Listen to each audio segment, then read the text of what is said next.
ಮೈಸೂರು ನಿಮ್ಮೂರು ಯಾವೂರು? ನಿಮ್ಮೂರೇ ನಮ್ಮೂರು, ನೀವೀಗ ನಮ್ಮೂರು. ನಿಮ್ಮೂರೇ ನಮ್ಮೂರು, ನೀವೀಗ ನಮ್ಮೂರು. ಎಲ್ಲಿಂದ ಬಂದರೇನು ನಾನು, ನಿಮ್ಮವಳೇ ಆದ ಮೇಲೆ ಇನ್ನೇನು.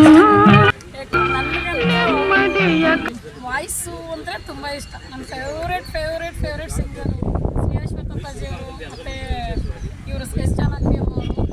ಆದರೆ ಇವತ್ತು ನಾನು ಜೀವಂತವಾಗಿ ಅವ್ರನ್ನ ಭೇಟಿ ಮಾಡಬೇಕು, ನೋಡಬೇಕು ಅಂತ ತುಂಬ ಆಸೆ ಪಟ್ಟಿದ್ದೆ.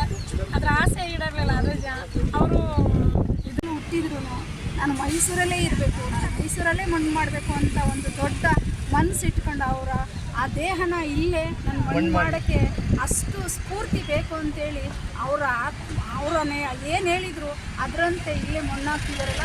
ಅದು ಈ ಕರ್ನಾಟಕದ ಜನ ಅಲ್ಲ, ಇಡೀ ನಮ್ಮ ದೇಶದ ಜನ.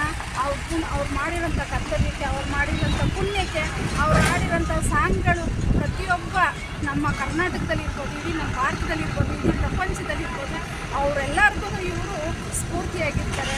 ಅವರು ನಮ್ಮಿಂದ ದೂರ ಆಗಿದ್ದು ಪರವಾಗಿಲ್ಲ, ನಮ್ಮೆಲ್ಲರೂ ಒಟ್ಟಿಗೆ ಅವ್ರು ಇರ್ತಾರೆ. ಅವ್ರ ಸಾಧನೆ ಎಷ್ಟೇ ಹೇಳಿದ್ರು ನಾವು ಯಾರು ಏನು ಮಾಡೋಕ್ಕಾಗಲ್ಲ.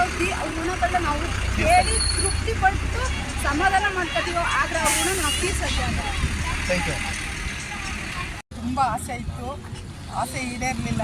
ಅದರಿಂದ ಅವ್ರ ನೆನಪಿಗಾಗಿರುವಂಥ ಹಾಡು ಹೇಳ್ತಾ ಇದ್ದೀನಿ. ಅವರಿಗೆ ಮತ್ತೆ ಕರ್ನಾಟಕದಲ್ಲಿ ಮತ್ತೆ ನಮ್ಮ ಮೈಸೂರಲ್ಲೇ ಹುಟ್ಟಿ ಬರಲಿ ಅಂತ ನಮ್ಮೆಲ್ಲರ ಆಸೆ. ಹರೇ ಕೃಷ್ಣ. ನಾರಾಯಣ ಮತ್ತೆ ಅವ್ರಿಗೆ ಮುಕ್ತಿ ಕೊಟ್ಟು ಒಳ್ಳೇದು ಮಾಡಲಿ ಅಂತ ಕೇಳ್ಕೊತೀನಿ. ನಿನ್ನ ಸವಿ ನೆನಪೆ ಮನದಲ್ಲಿ ಆರಾಧನೆ, ಪ್ರೀತಿಯ ಸನ್ಮಾತೆ ಉಪಾಸನೆ. ನಿನ್ನ ಸವಿ ನೆನಪೆ ಮನದಲ್ಲಿ